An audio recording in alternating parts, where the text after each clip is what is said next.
Call to order the Tuesday, June 19th informational meeting of the Sioux Falls City Council. Welcome those that are here in the audience with us this afternoon and those who are watching on CityLink and those who are watching live streaming on siouxfalls.org. Welcome. We're going to begin with staff reports from City Clerk Lori Hogsted.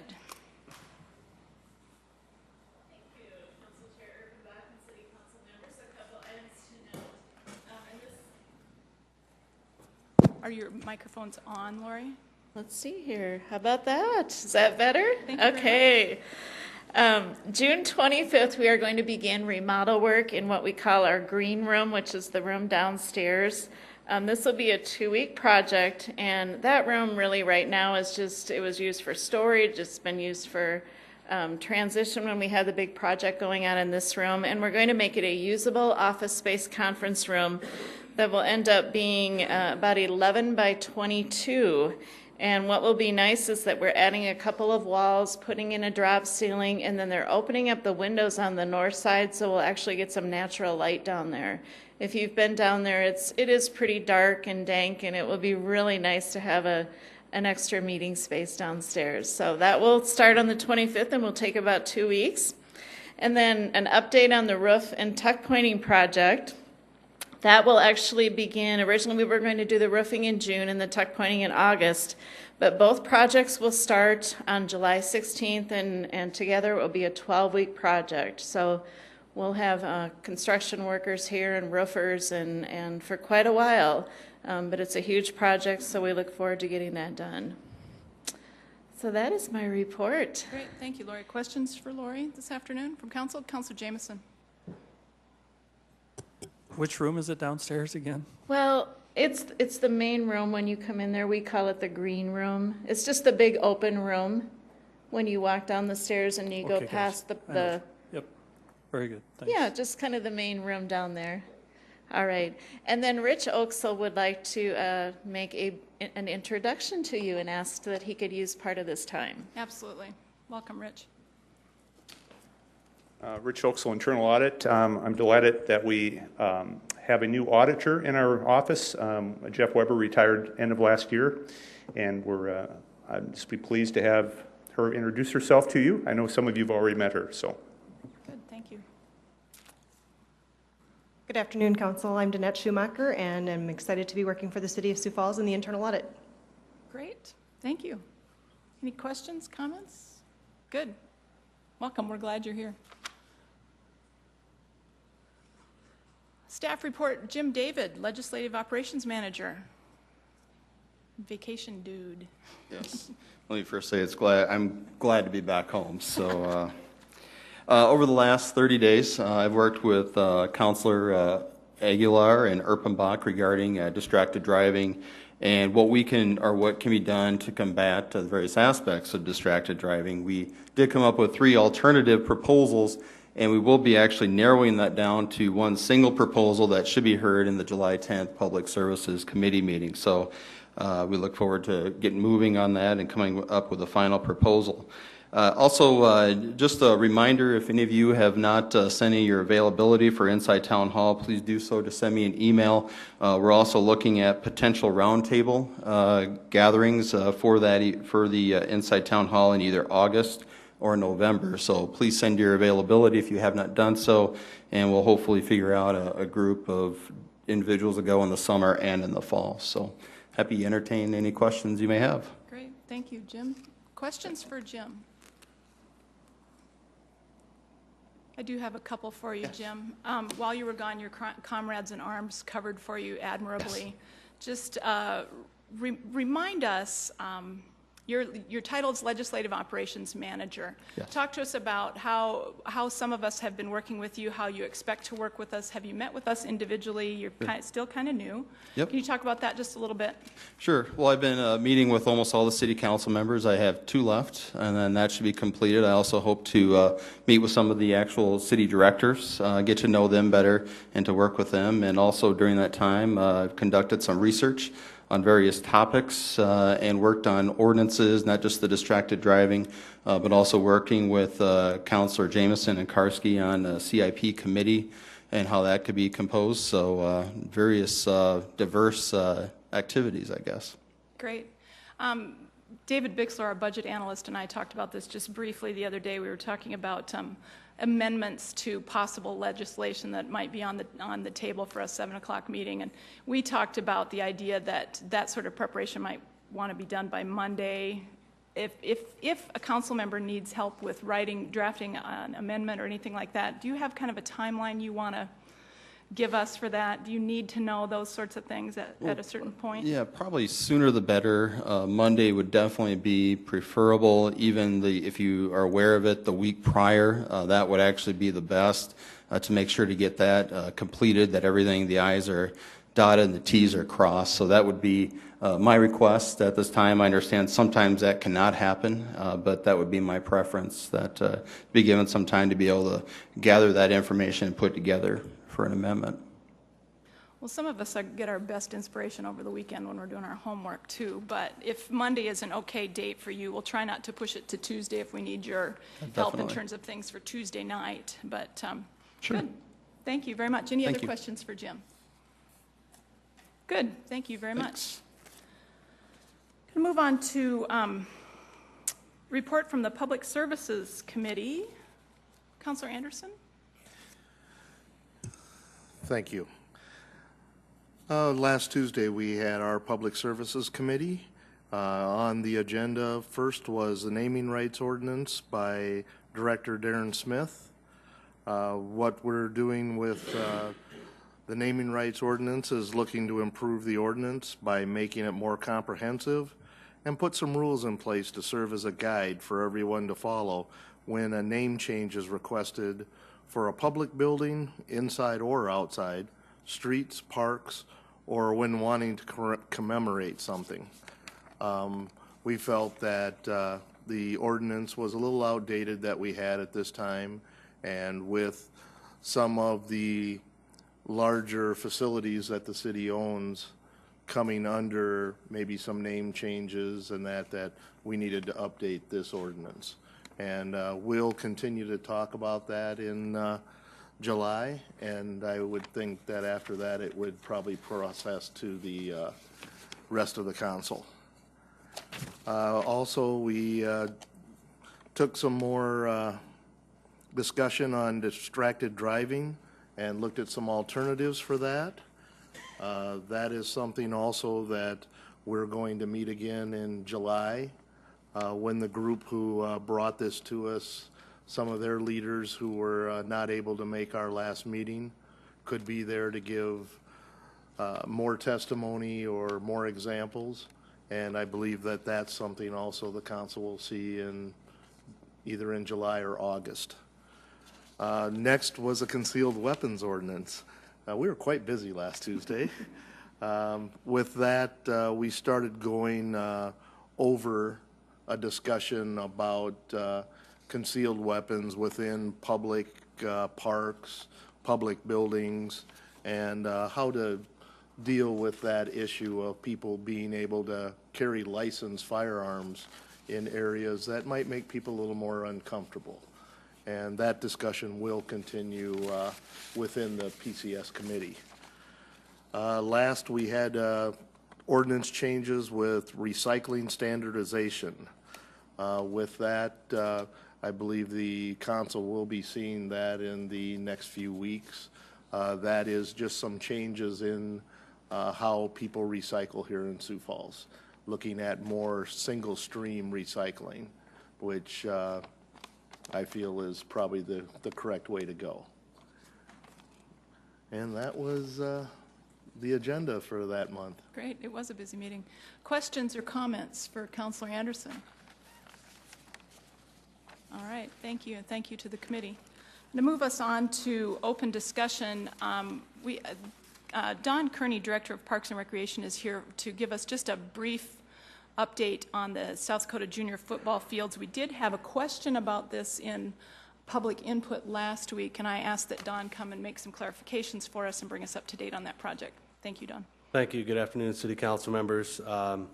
As Michelle said, South Dakota Junior Football, as part of our agreement between the city and Sanford Health, was responsible for several items as it relates to the development of the new athletic fields out at the Sanford Sports Complex.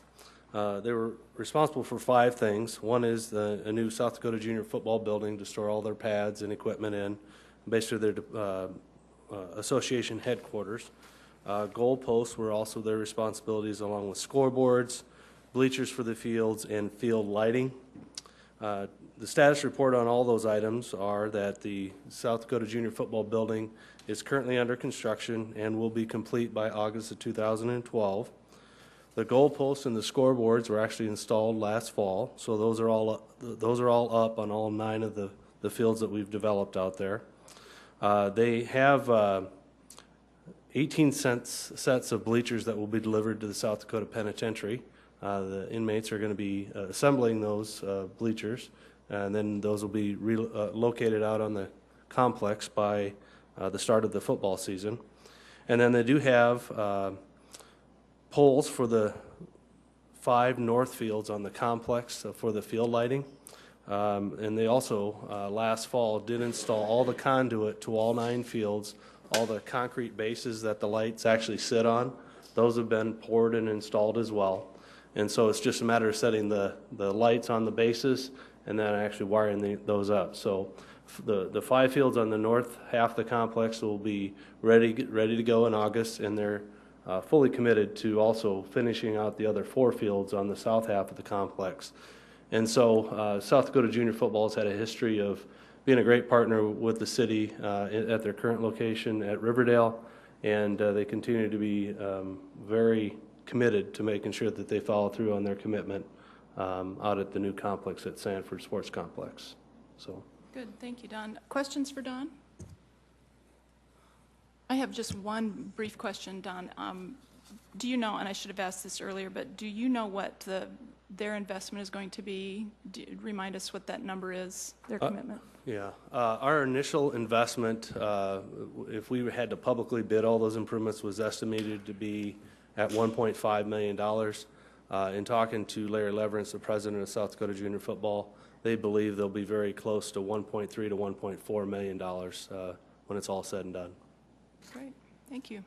Any other questions for Don? Yes, Councilor Rolfing. Don, they're going to build a building out there. They're going to have headquarters and stuff there, an office and that kind of thing. That's on floodplain, right?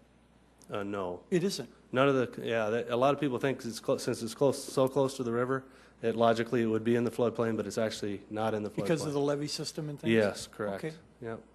Good. Okay, thank you. Any other questions for Director Kearney? Thank you for Mayor? making a special trip. Oh, I apologize, No, Councilor that's Anderson. fine. I just wanted to say I had a discussion with Larry Leverance here a few days ago too, and you know, some of the things we should also look at is the former home of junior football and the investments that they made in that park also. And you know, that's just something else. They have a building that they built there, and of course, anytime you build a permanent structure, that is donated to the city park. Very so cool. That is a building we get to keep, and you know, they have shown that they can make those investments. Good, thank you. Thanks for pointing that out. Any other questions or comments? All right, thank you, Don. Thanks for making a special trip. I know you have another meeting. Other City Council open discussion this afternoon before we get into our presentations. Councilor Entenmann. Just a couple of things. Following our meeting on Friday, the directors' meeting on Friday, I was informed that, as you all know, we had a representative of the JCs that came before us requesting. They were concerned about having enough funds to be able to put on the fireworks. I've been informed that they have reached their goal. So that's a good thing. We're going to see fireworks out at the fairgrounds on the 4th of July.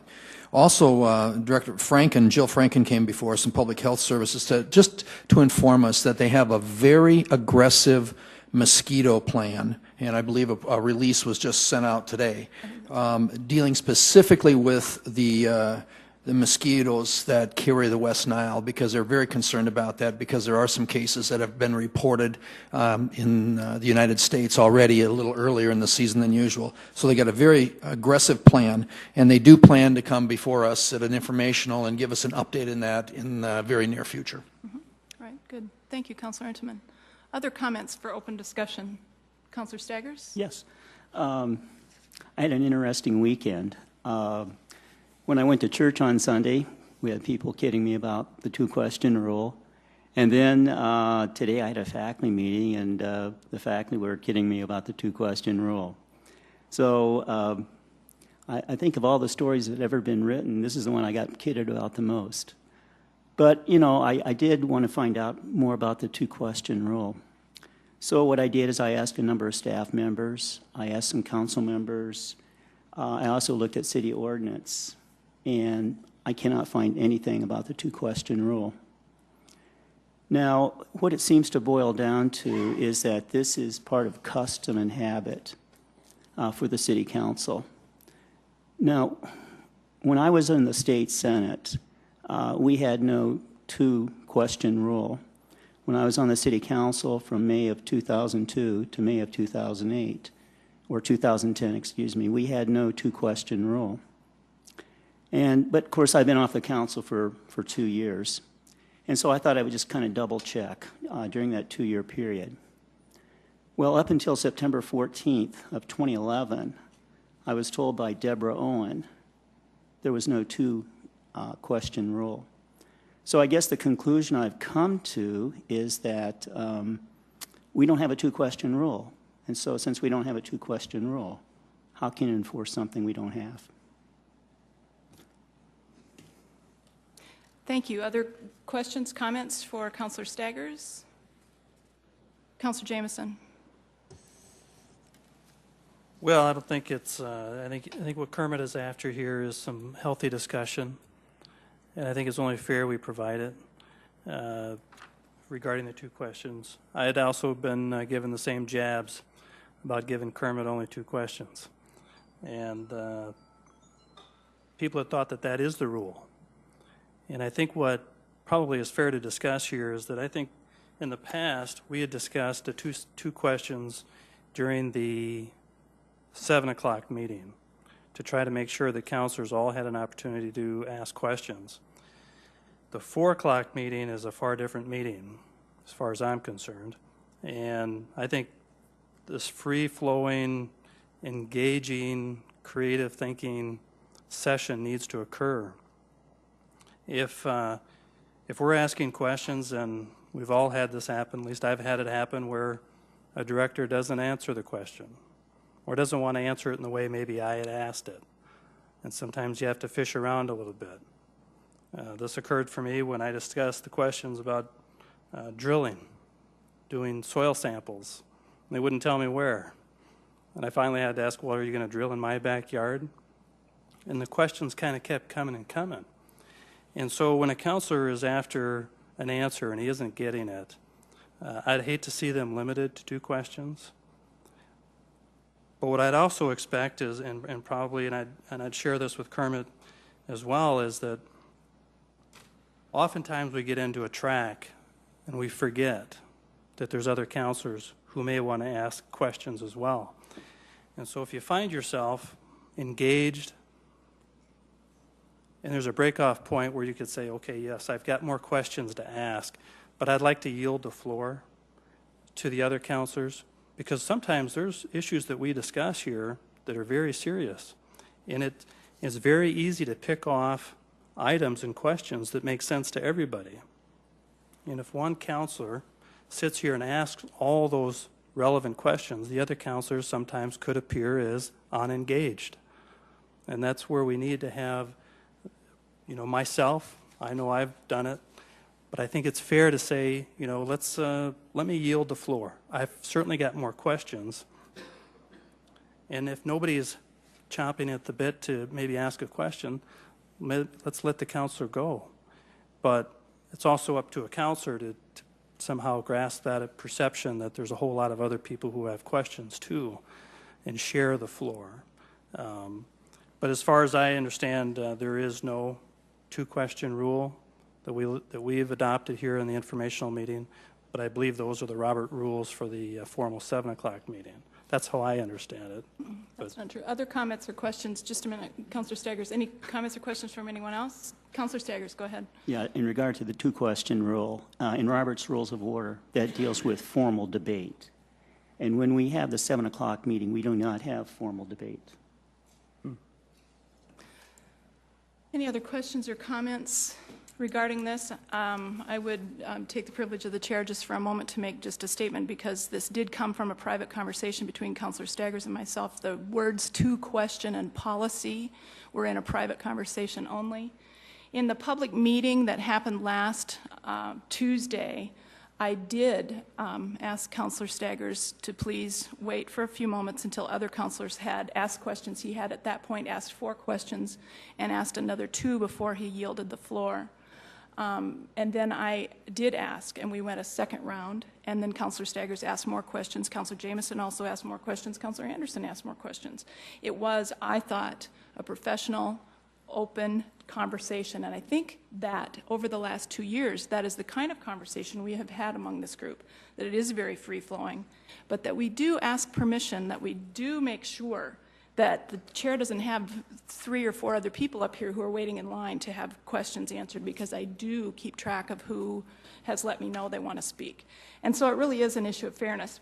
The other thing that I would point you to then just very briefly is your City Council Procedures book, page 6-3, talks about parliamentary procedure, talks about no member speaking twice about a motion until all members have had the opportunity to speak, and I understand Councilor Staggers is saying that's right. It is during actual conversation about a motion that's on the floor at the at the regular 7 o'clock meetings, but we had taken that just a little bit further as kind of a custom among this group, that we would kind of limit that, and we never really have stuck to 2 questions, but we do kind of check and make sure that there isn't someone else that wants to be involved. On that same page then, in that manual, it says that the principles of parliamentary procedure are to promote courtesy, justice, impartiality, and equality by ensuring that everyone is heard. And when you choose leadership for this particular council, what you really are doing is choosing someone to facilitate these meetings and to make your jobs easier as council members.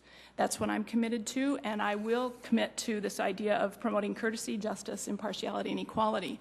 That being said, I would say we have a couple of really big topics on today's informational session, and I am going to ask you to pay attention to me as I'm paying attention to your colleagues who are interested in being part of the conversation as well, as part of that courtesy as professional members of the Sioux Falls City Council. Any other comments for open discussion? Councilor Staggers. Yeah, just to clarify. So we do not have a 2-question rule. There is a policy regarding those motions, yes, exactly. And we have made it sort of our custom. Yeah, you're right, not a rule, but a custom, that we are conscious that there are other folks that want to speak. I guess I would prefer that we follow the rule rather than this custom that nobody seems to really know anything about. Especially as of September 14th, 2011, the city clerk did not know anything about this custom or anything like that at all. So this seems to be something that we're not aware of. And so since people are not aware of it, we shouldn't even be discussing it further. Thank you. I will leave it to the will of the group then. If you would like to hear council members ask questions for unlimited amount of time, that's fine. I am elected as your presiding officer and will do it in the way that the group wishes it to be done. Councilor Rolfing. I believe if it's in writing for our informational meeting, that would be the way that we should abide.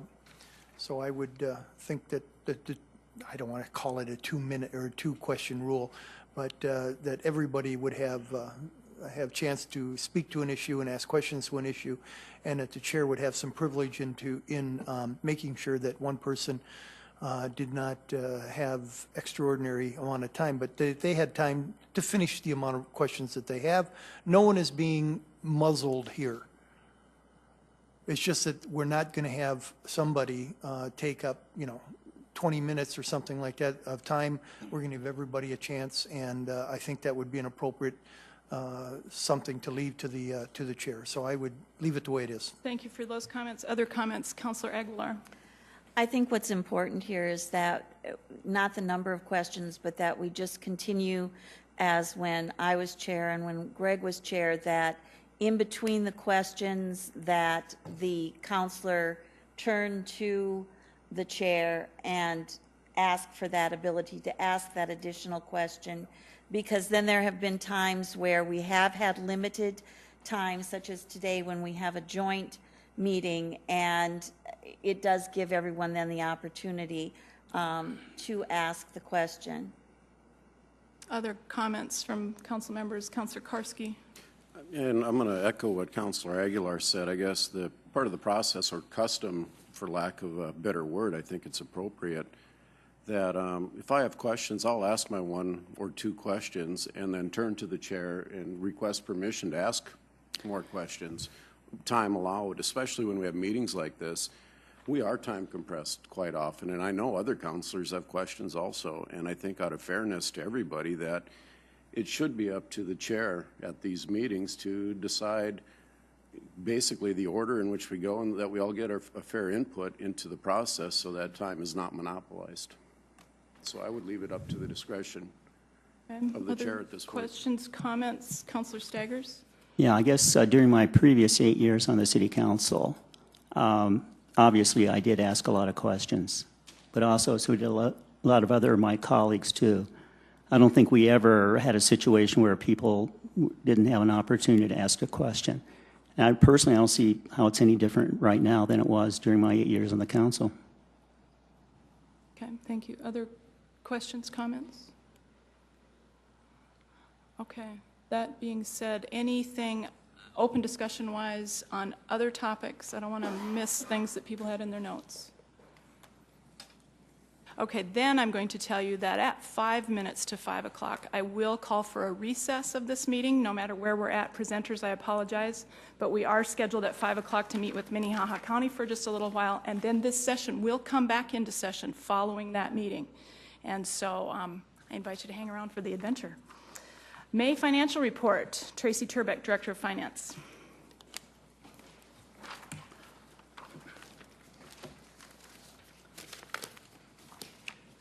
Good afternoon. Tracy Turbeck with the Finance Office with my May financial update. I'll go through the first few slides rather quickly on the economic indicators that we do track. The first one on the unemployment. The Sioux Falls continues to add jobs as the unemployment rate indicates. Most recent data indicates our local unemployment rate is down to 4%. Which compares even favorably to the very good rate statewide of 4.3%. So we continue to see that economic indicator improve here locally. The building permit activity continues to be very strong in 2012. Year to date, through the first 5 months of the year, the Building Services Department has issued almost $139 million of building permits. That compares with about $104 million for the same period last year, which is an increase of almost $35 million during that 5-month period of time. So that's, again, another very, very positive indicator for our local economy in the construction sector. Our sales tax revenues, of course, are bread and butter for the city. The rolling 12-month growth continues to show very solid growth in sales tax revenues. The year-over-year rate as of the end of May was, again, 5.6%. So that's very solid growth in our general sales tax. I've added a chart on the entertainment tax. You haven't seen this for a while, but the entertainment tax is growing even faster than our general sales tax. This is a 1% tax, of course, on hotel and lodging, alcoholic beverages, and prepared food and restaurant meals primarily. So it's a much narrower tax base and is comprised pretty heavily of very much discretionary kind of spending. So I think you can certainly gain some insight into that, seeing a 6.5% growth rate over the past 12 months. Just a snapshot of our general fund revenues and expenditures. Revenues are for the first 5 months of the year are tracking well ahead of 2011 for the same time period. Revenues are up about $2.8 million for our general fund. That's about a 6.3% increase over the same 5 months last year. And again, that's due primarily to the growth we're seeing in our sales tax revenues. Expenditures are tracking well within budget. Expenditures are up $1.1 million over the first 5 months of 2011. which represents about a 2.5% increase. So our revenues are growing at a faster rate than our expenditures through the first few months of the year. So that's certainly a positive. Over the next couple months, we'll be heading into our budget process, or at least the council will we'll get to the phase where the council is involved in the budget process. City departments have been working on their budgets for several months now for the 2013 coming fiscal year. Next month, the mayor's proposed budget will be presented to the council. You'll see department head presentations in August, and then, of course, the timeline for the council ultimately to approve the 2013 budget is for that to happen in September. So with that in mind, I wanted to give kind of a high-level overview of the city budget as a whole and touch on some of the complexities and limitations that we work with throughout the budget process and that you folks are accustomed to hearing me talk about from time to time. The city budget is quite a complex document. It involves a lot of different revenue sources. Many of those revenue sources have limitations on how that money can be used, and in large part that facet alone certainly adds a lot of complexity to the city budget when we have so many different revenues that have particular restrictions on how that money can be used. And so I wanted to cover, again, at a very high level, 4 major areas of the city budget and try to illustrate some of that complexity and some of the limitations that we all have to live within. The first major area I want to talk about, and you're going to hear a lot more about utility services here in a little bit when I'm finished, but I'll touch on this. The city operates what we call 5 enterprise funds or utility services. And the 5 bubbles along the bottom of the slide depict those 5 different services. These are, again, what we call enterprise funds. The public parking, electric, landfill, water, and water reclamation are the 5 enterprise funds that we operate. And those, in a very general sense, are financed as standalone business enterprises. They are accounted for and budgeted for and financed as separate standalone businesses. User rates, as you can see, the funding sources for these utilities are depicted in the 3 bubbles along the top of the slide. User fees are the primary revenue source for these 5 services provided by the city. It's important to understand that the revenues derived from providing each of these services stays with that particular service. So revenues generated by the landfill are used strictly for the operation of the landfill. And those revenues don't flow back and forth among other city funds and cannot be used for other purposes. So the user rates that are set for each of these are set at a level appropriate to fund all the costs associated with providing these particular services. So electric rates and landfill rates and water and sewer rates and parking rates are all set at a level that will cover not only the cost of the day-to-day operations of these services, but the capital expenditures associated with keeping these systems up to date and expanding as needed, as well as the debt service costs that might be associated with these services. So that is one of the major portions of the city budget, and again, those are very much standalone business enterprises within the city's overall budget. I should point out the dollar amounts that you see on this slide and on the following slide. Those are the actual budget amounts that were adopted for the 2012 fiscal year last fall by the City Council. The second major area is what I'll call general capital, and I want you to confuse that with the general fund. This is capital that's not associated with one of the 5 utility services that I just talked about. So this would be for things that are depicted along, again, the bottom of the slide, capital improvements for roads and parks, for equipment, for many of our city departments, other non-utility related buildings, and of course debt service on those types of things. The primary funding source for these types of capital projects, again, are depicted along the top of the slide in those 4 bubbles. The largest single funding source is the second penny sales tax revenues. You can see for 2012, we anticipate almost $47 million in second penny sales tax revenues. This is an area where revenues are very limited. They must be spent on capital expenditures, such as projects, construction projects, buildings, equipment, or debt service payments on those types of projects.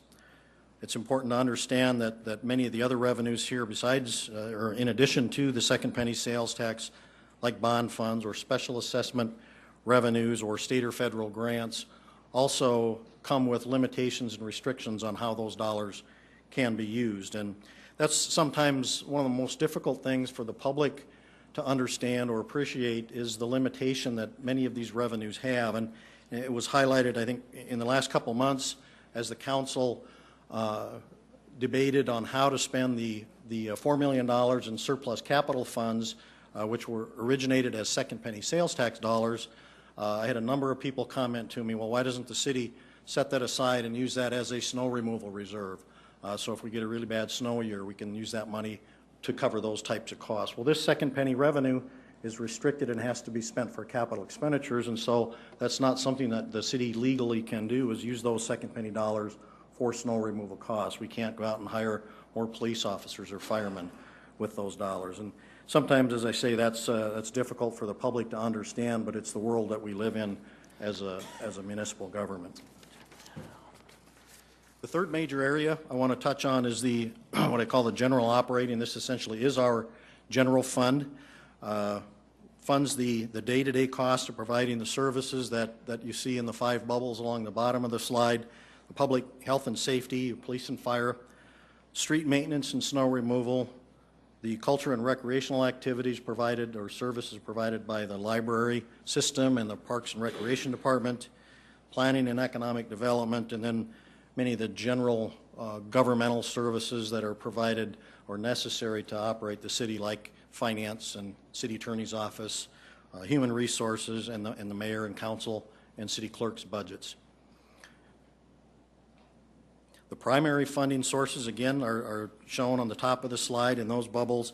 The largest sources of funding for these types of services comes from the city's property tax levy and the first penny sales tax.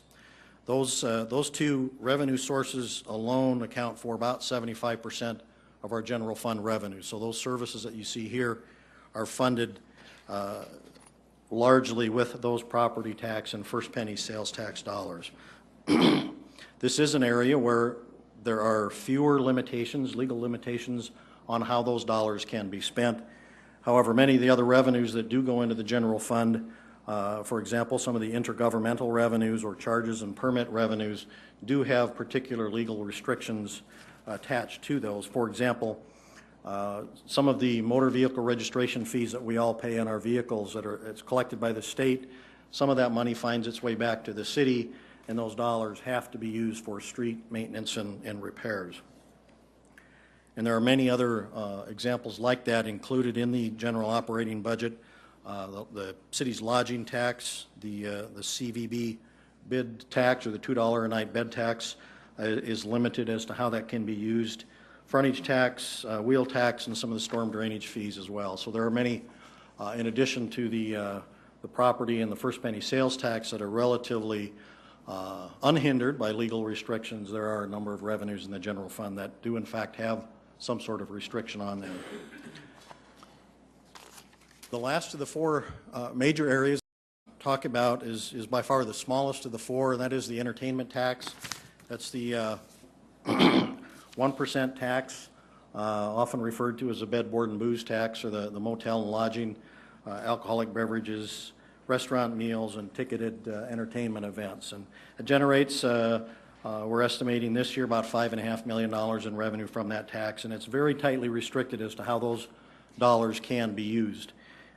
For state law and city ordinance both restrict the use of those dollars for civic centers, auditoriums, athletic facilities, and in general promotion of the community. So you can see here, and as your folks are aware, of how we spend that money and how we make use of those dollars. So all those things combined result or contribute to the complexity of the city budget.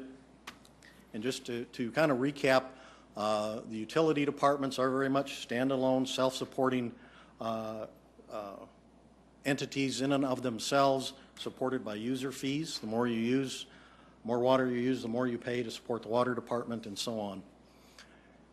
The capital construction, non-utility construction, again, supported primarily by very restricted dollars that must be used for capital improvements, like our second penny sales tax. The general operating fund, where there are fewer restrictions on some of our revenue sources, and then the entertainment tax. And those four areas comprise about 80% of the overall city budget. So that gives you, I think, a pretty good overview of the city budget as a whole and some of the complexities and limitations that you folks have to wrestle with as we go through the upcoming budget process. So with that, I'm finished with my presentation and would certainly try to answer any questions you folks Great. have. Thank you, Tracy. Questions for Tracy? Councilor Jameson. Sorry. See, we're Watch too many relaxed fingers. and casual. Very good. Tracy, first off, thank you. The new pieces that you've added, those last 4 or 5 slides here, are exactly what we need in this presentation, exactly. I'm a visual guy myself. You have them broken down in the charts and later places, but the visual of it really helps me.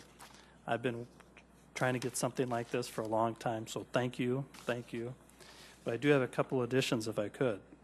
You're very welcome, but I'd be remiss if I didn't give all the credit to my very creative staff. They did a great job in coming up with the graphics for this. And I agree. I think it's very helpful and visual for those people that are more visual can see it in a picture. So. And please include them at least for me, include them every month when you do this.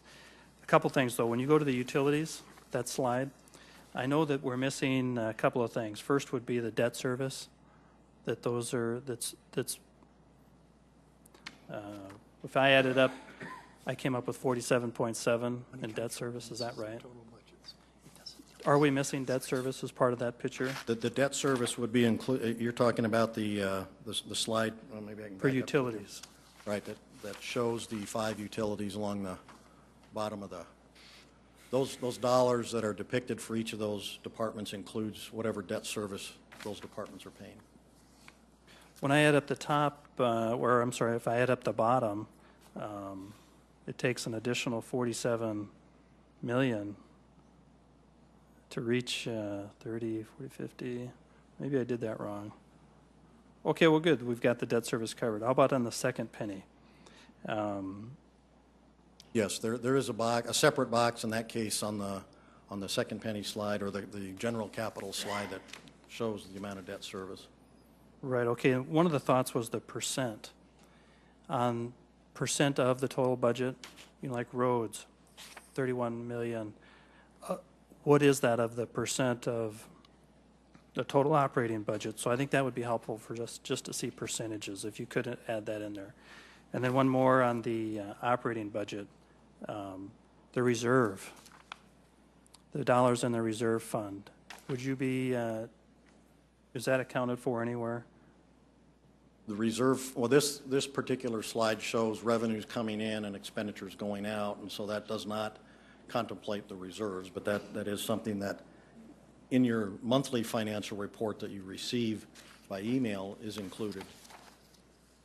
I like the idea of the reserve being in there just because it That's probably a good idea. shows what we've got, and it makes it clear that it's a healthy fund. It doesn't always zero out, but okay. And then just on the entertainment, is there debt service in that one as well? There is. There is in 2012, yes. So that's what you, as far as the convention center and the arena, you consider that the debt service? Well, the arena, no, there is no debt service on the arena, but there is yet on the convention center. That's right.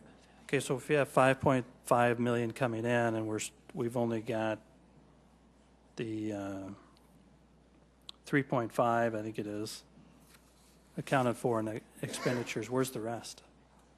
On this particular slide, I don't believe the debt service payment on on the convention center bonds is included in that $1.5 million. So that's the amount that the city has budgeted for the convention center. Okay, so it's not included, but should we have that in here as debt service? Well, you know, there are endless number of ways to depict this information, and it depends on what the question is and what kind of information you're looking for. All this is laid out in excruciating detail in the budget book that you do have. So, and we try to include as much of that as we can in the monthly financial report that you do get, so you can see where the actual dollars are coming and, you know, and where they're going. That's in this report, but this was really intended to be more of an overview, a very high-level overview of the budget and kind of the major pieces of the budget. All right, well, thank you. Thank you, Councilor Jameson. Councilor Karski? Thank you, Councilor. Two quick questions, if I could, Tracy. First of all, on general operating budget, is it fair to say that 70% of that budget is for payroll? Roughly? Well, it's a large percentage of it. Yeah, off the top of my head, I can't tell you what the percentage is. Okay, so a large That's percentage. something you will see. That's typically something that we do cover when the departments come to the council with their presentation on the proposed budget. That will be clarified for the coming year, and I'm sure it was last summer when we presented the 2012 budget. Okay, and then to follow up to that, the utilities or our enterprise funds, their payroll is included in their budget there then also. It's not part of the general operating budget. Is that correct? That's correct. Okay, thank you. Thank you, Councilor Karski. Councilor Rothing? Yes, Tracy, this is good. I like this too, along with Councilor Jameson. I just want to know how long your staff had to spend in Cotter's office getting cotterized.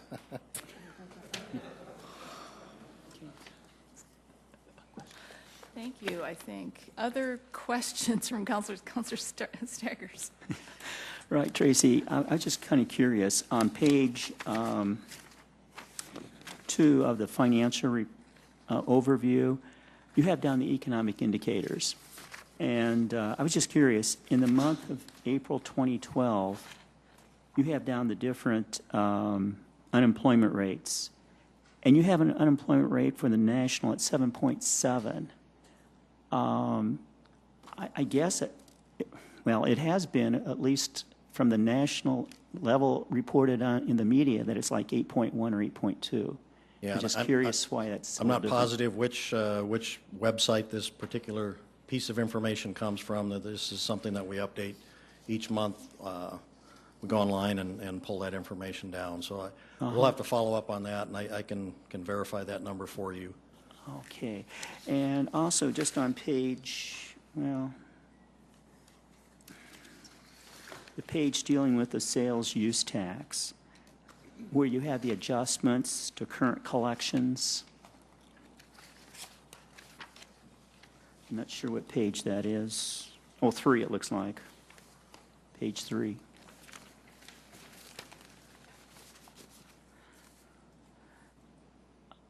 I was just curious, what are those adjustments all about? Can you help me out here and identify just which adjustments we're looking at? Okay, so on page 3, taking a look at the column sales use tax, then we come down to the bottom, and at the very bottom it says 6.4% increase, and then above that it has this adjustment that took place from 6.7 down to 6.4. That the number is almost $140,000. Yeah, that one there. Okay.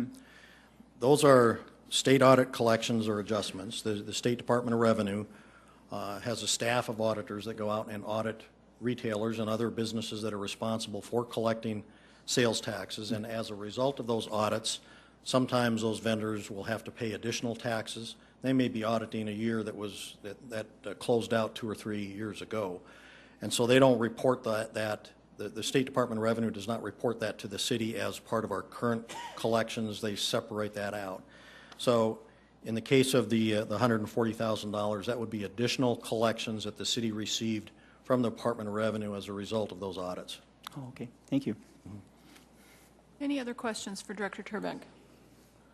I have just one, if I might, Tracy. If I look at that last slide where all the bubbles come together, this is a conversation that Councilor Staggers and I had during the work session. We were talking about that $4 million in the CIP budget, the capital budget.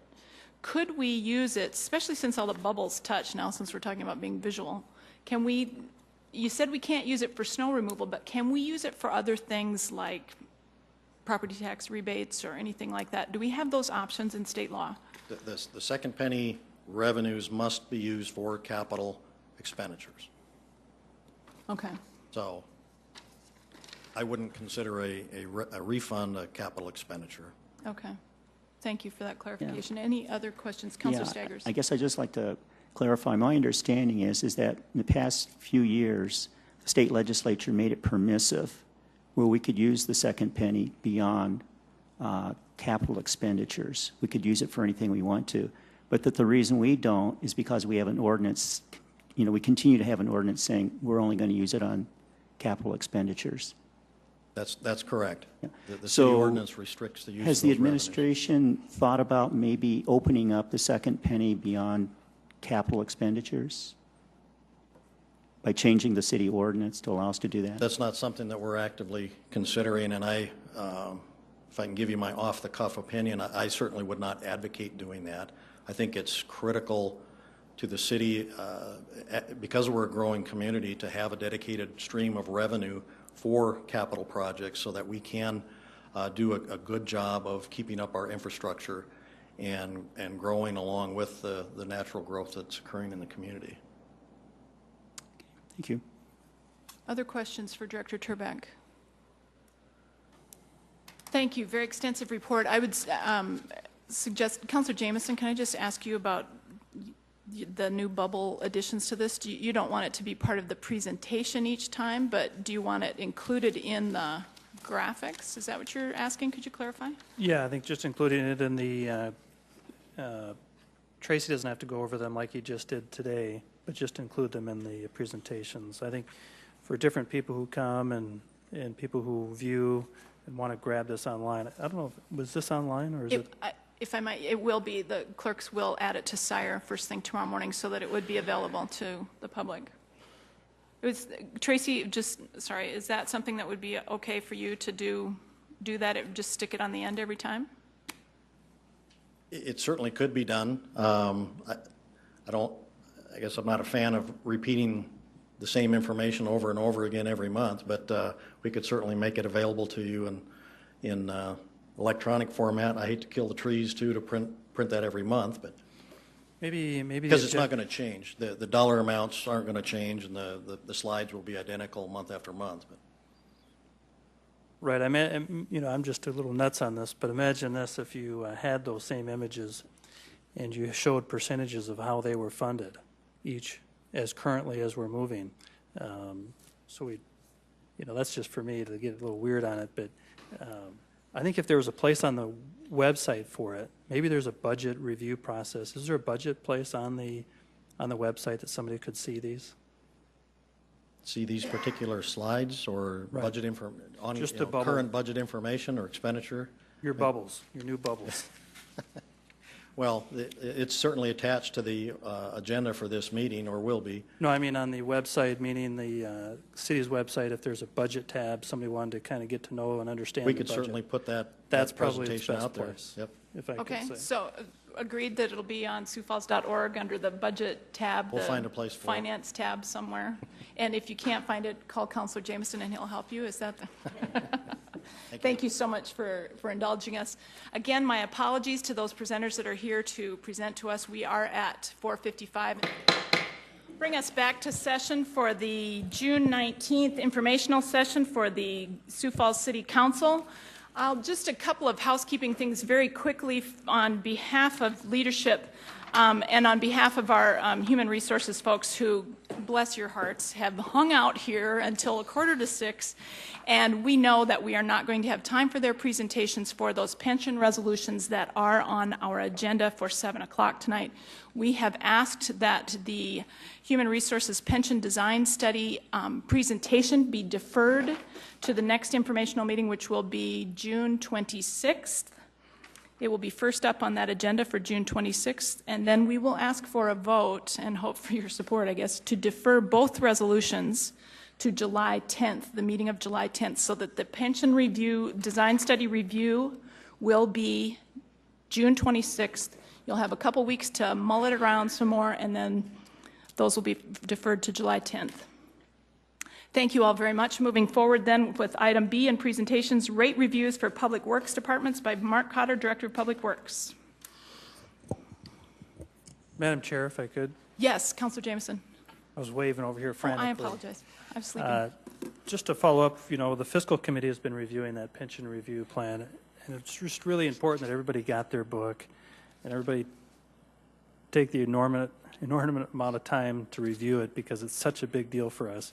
Just so everybody's got that and has had a chance to make sure they don't lose it. But Bill went through a lot of work to put that together for us, so make sure we utilize that before the presentation. Right. Thank you, Councilor Jameson. The other reminder I would make, then I forgot about that, is he did provide some wonderful cheat sheets for us on both options, and those came by email for you, and I believe they're probably available on SIRE. If they're not, they will be. So that being said, they're in the booklet. The cheat sheets are. Thank you very much. And off we go. Public Works, thank you for your patience. All right, Madam Chair and council members, thank you for the opportunity for us to bring you the revenue adequacy models for the enterprise funds that are managed by Public Works. First, I want to say that this has been an extensive cooperative effort between Public Works and the finance team. Tracy essentially assigned financial analysts to each of them, and it was just a great resource for us to test a lot of different aspects of the budget, gain history, and so I'd like to publicly thank Tracy Turback and his finance team for their work. We have continued to use professional modelers to help us with this analysis, AE2S, again, our partner on water and wastewater, and looking out long term.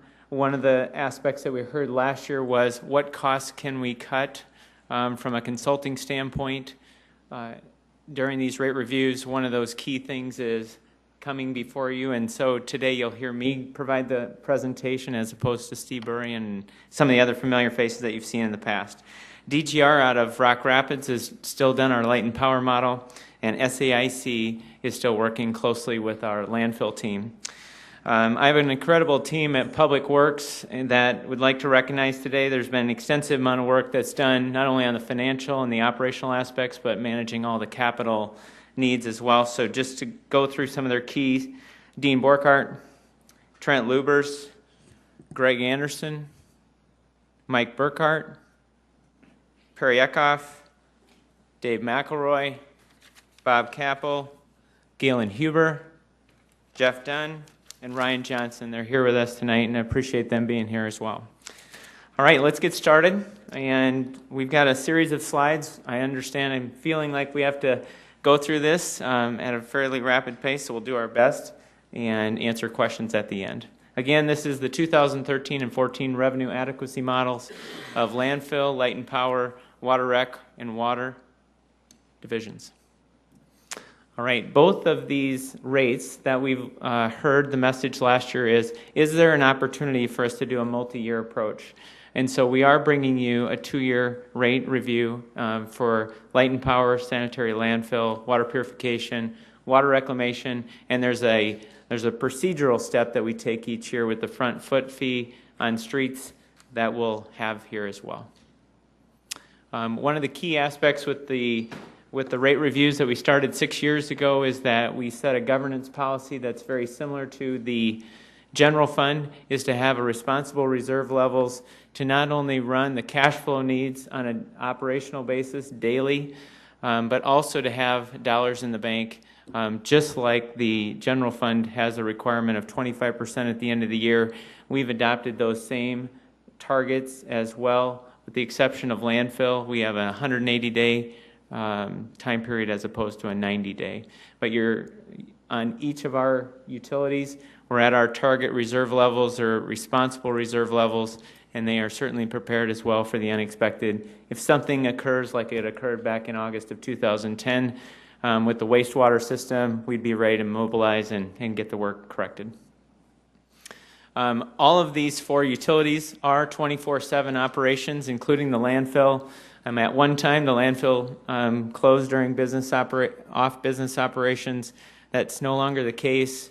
Now with our landfill pipeline to Poet, they run 24/7, as well as our gas conditioning system. That's been a great partnership, and it's also been another aspect for Dave McElroy to manage as a part of the landfill. So all 4 of these utilities never stop and operate 24/7.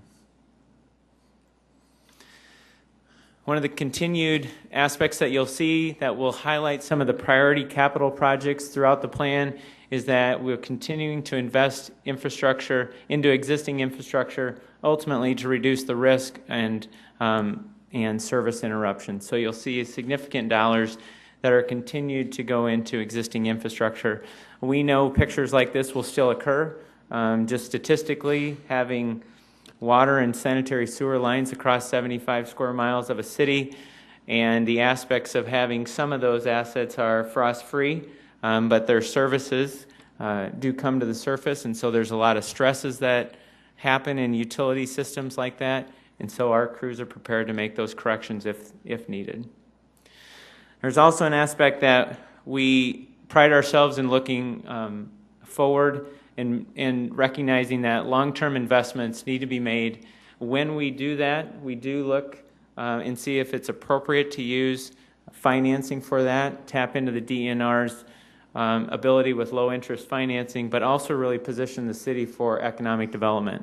We recognize that you've got to have the treatment capabilities, you've got to have the water flow and the quality of what some of these economic development opportunities are, and your city is well positioned for both.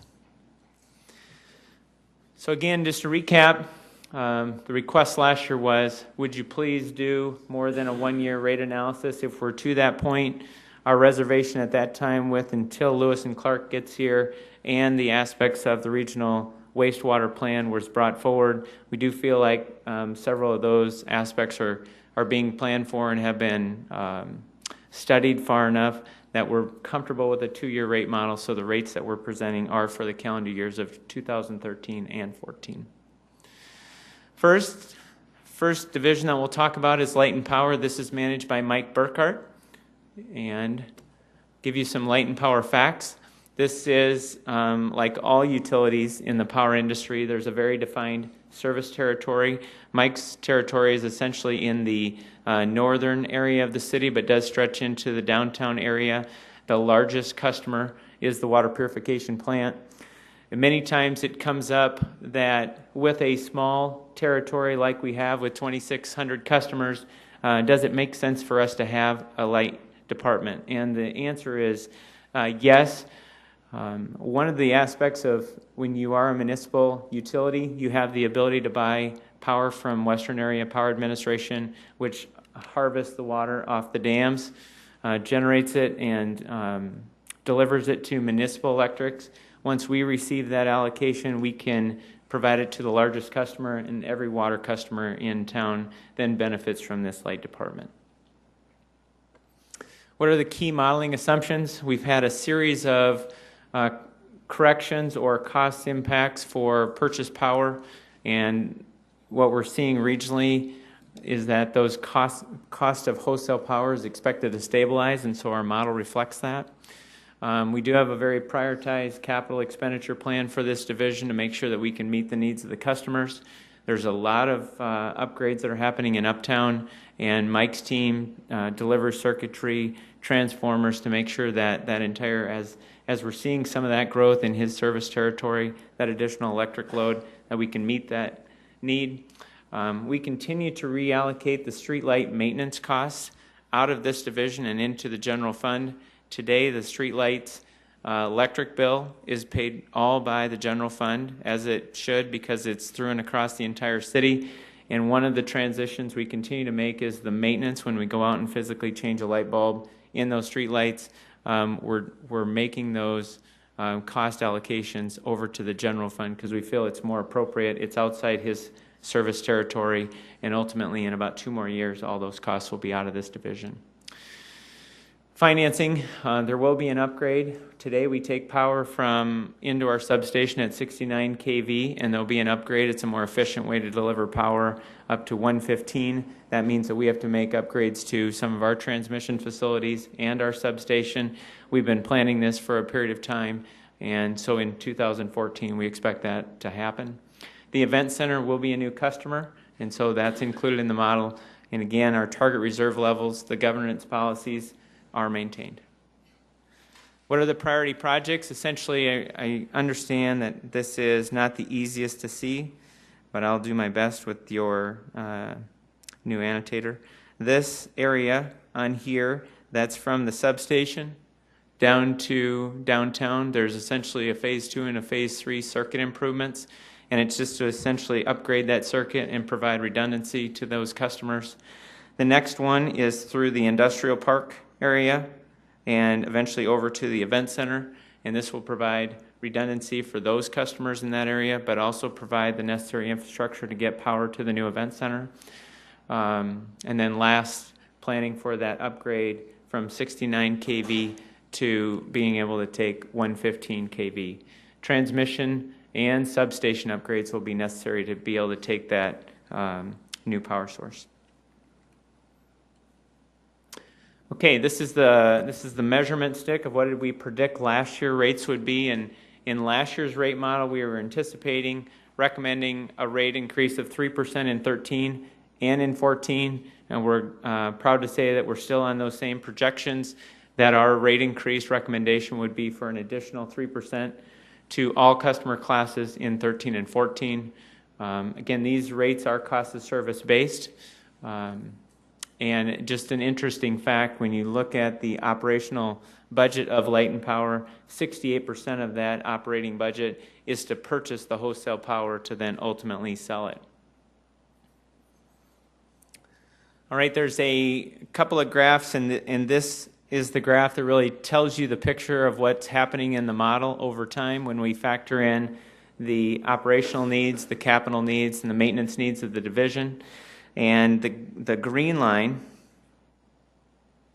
this green line that you see, that's our target for operating reserves. Remember, on this utility, we like to have at least 90 days of operating reserve, or 25% of the annual budget amount in the bank at the end of the year. And it's a fairly smoothing effect, but over the course of the budget, we've met that objective. When you see cash amounts go above that line, that means that we have a philosophy to minimize the amount of debt that we take out in these utilities. This particular utility has no debt, and so when we're building up cash, it's to make a future capital investment. And then last, the blue line, which is the recommended rate increases. Those are 3% for 13 and 14, and those aspects would be, that's the line, the blue line gives you a sense of what the customer rates will be. Okay?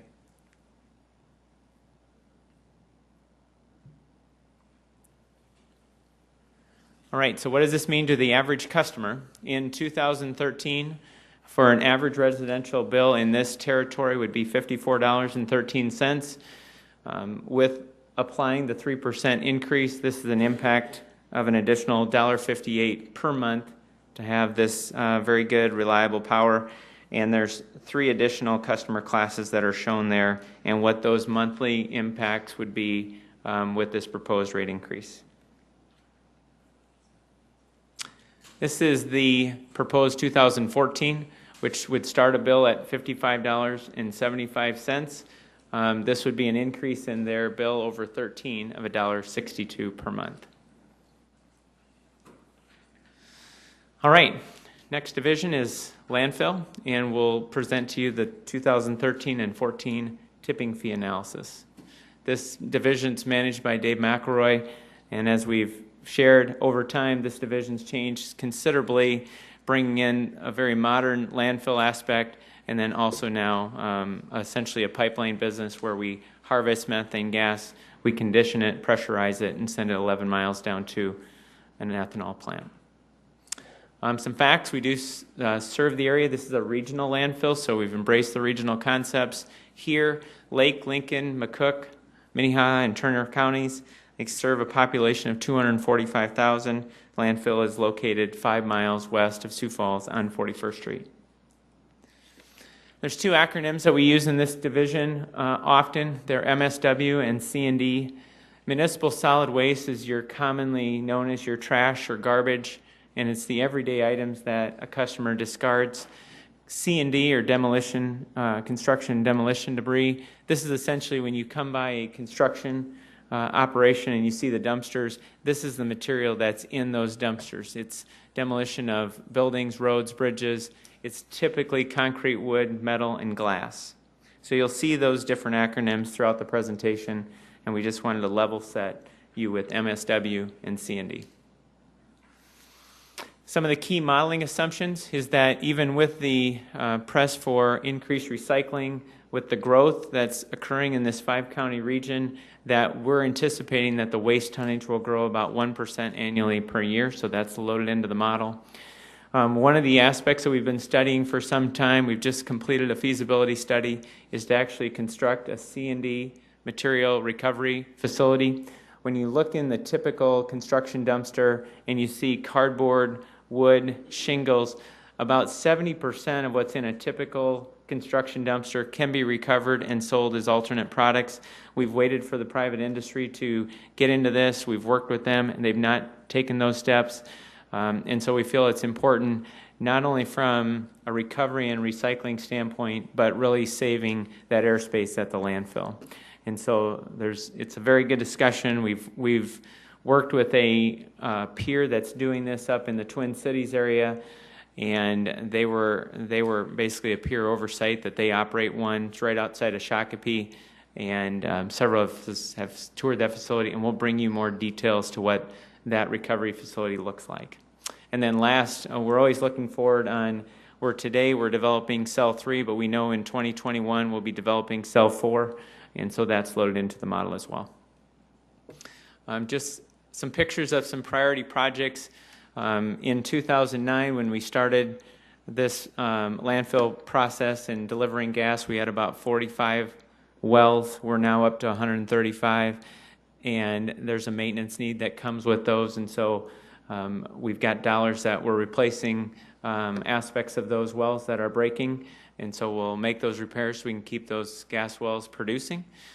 We're also the upper left, as we build the new cells, not the old cells, the new ones that are lined, we can actually put leachate expansion collection pipes horizontally, so that's what you're seeing going in. And then last, the excavation of cell 3 is currently underway. Here's some of the key prioritized projects. Finalizing cell 3 construction. Creating the pond 3 for leachate management. That's essentially, leachate is the black water that's in a landfill that needs to be harvested, treated, and Dave and his team now are working on some alternative methods to reuse that leachate on site. And then the other one that I'll highlight is the C&D material recovery facility.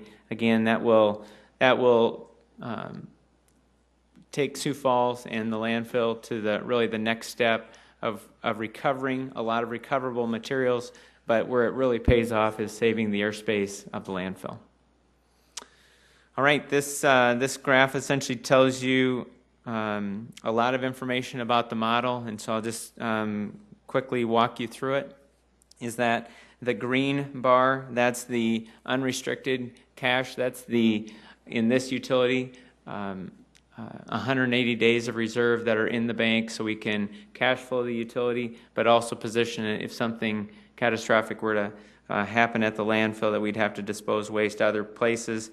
The restricted cash, that's a separate fund. That's a regulatory fund that we're required to have, that if the landfill were to close, you have to have enough dollars in the bank to close it and then operate it for a period of time in the future.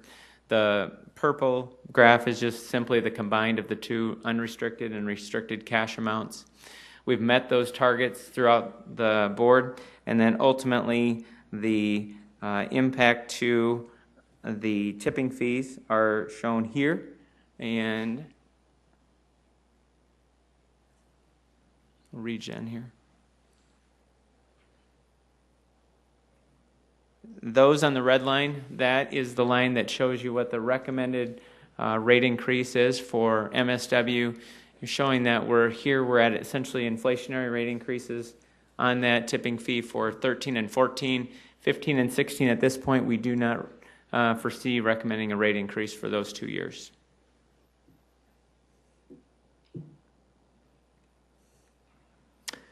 So in summary, MSW, Municipal Solid Waste, we're projecting a $1 per ton increase for 2013 and a $1 per ton increase for 2014. C&D, construction and demolition debris, we're projecting a $2 per ton increase in C&D for 13 and a $1 per ton increase in 14. One additional fee that we're recommending to increase to bring it into cost of service rate levels is asbestos.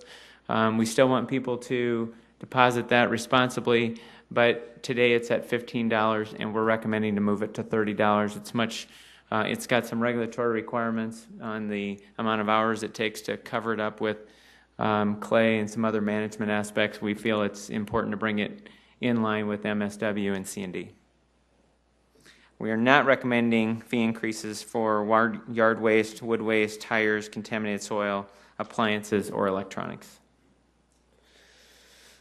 Where do we benchmark in the region? Today, in 2012, we're at the low end of the mark for our current tipping fees.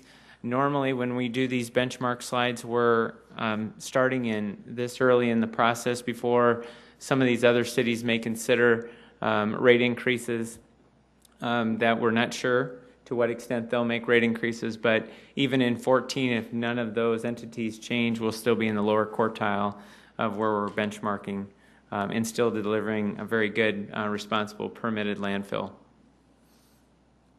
That's for MSW. This is for C&D.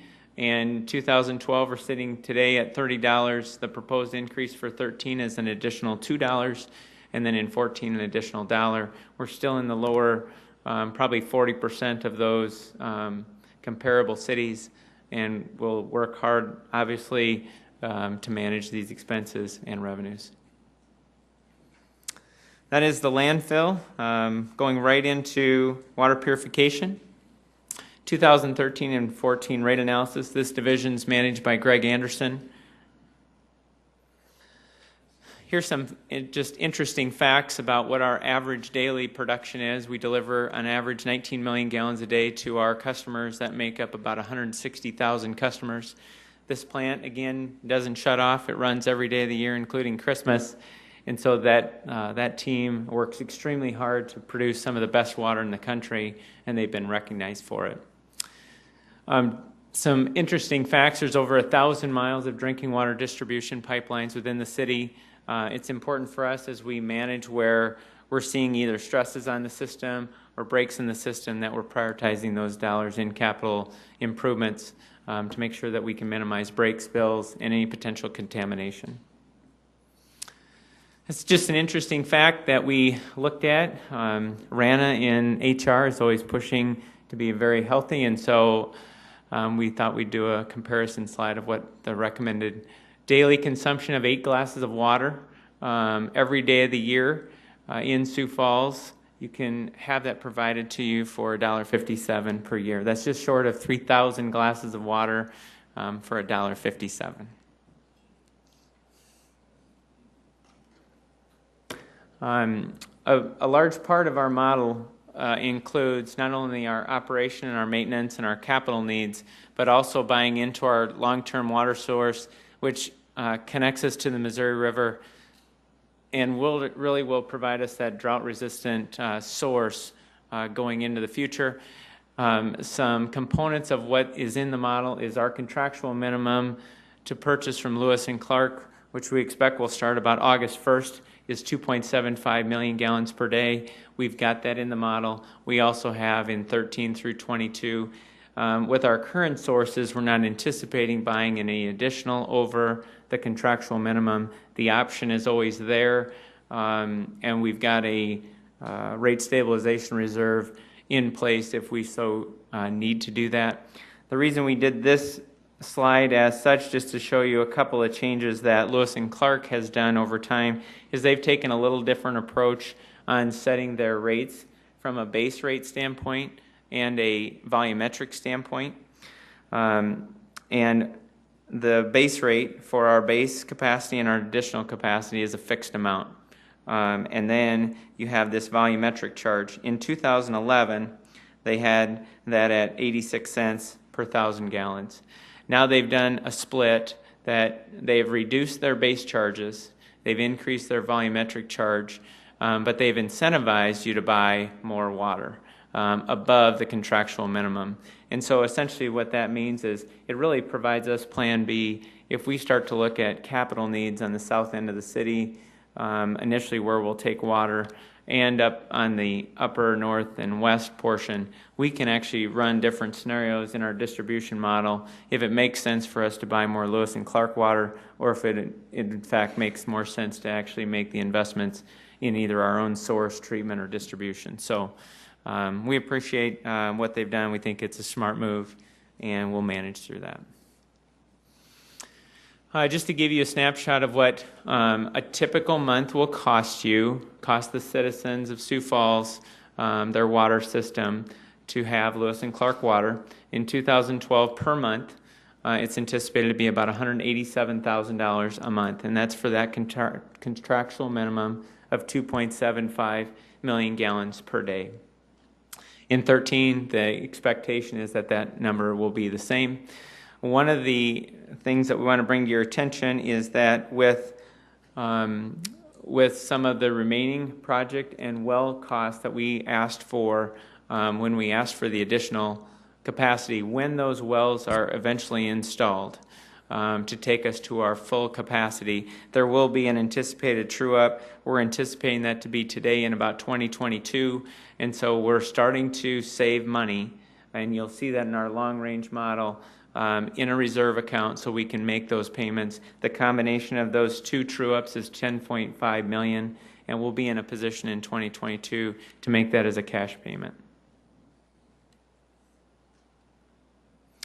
All right, a snapshot at where the dollars in the capital fund will go. There's essentially treated and source water side.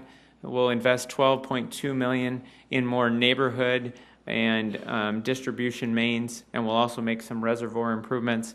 There'll be an additional $6.32 million that are invested into the large diameter mains that typically follow the mile grid, which is the arterial street section, and then we'll also, to make sure that we're positioned best for economic development needs, those projects come out of that fund as well. Source water, we can continue to take some additional opportunities are available to us in our current source water area in the Big Sioux River aquifer, and so we've have a plan for an additional $5.4 million in 16 and 17 to develop the horizontal collector wells so we can take our water as needed out of the Big Sioux River aquifer. This is probably the best news of the presentation, is that the change from what our projection was at this time last year to what it is. The team has done a fantastic job managing their expenses and also their revenue sources. Last year at this time we were projecting a 9% increase for 13 and a 4% increase for 14.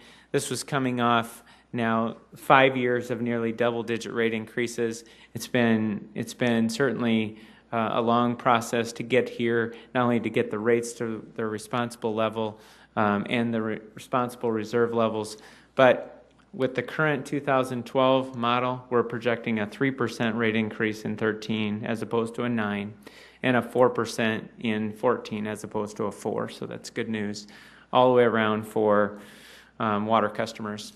Portion of the water purification's cash reserves are being used to smooth customer rates. This is the first year in 13 where we go from an interest-only payment with the Lewis and Clark bond to principal and interest, and so that jumps up to $4.8 million annually. And then under the current 10-year plan, the Water Purification Division will decrease their principal outstanding balance by more than $43 million. All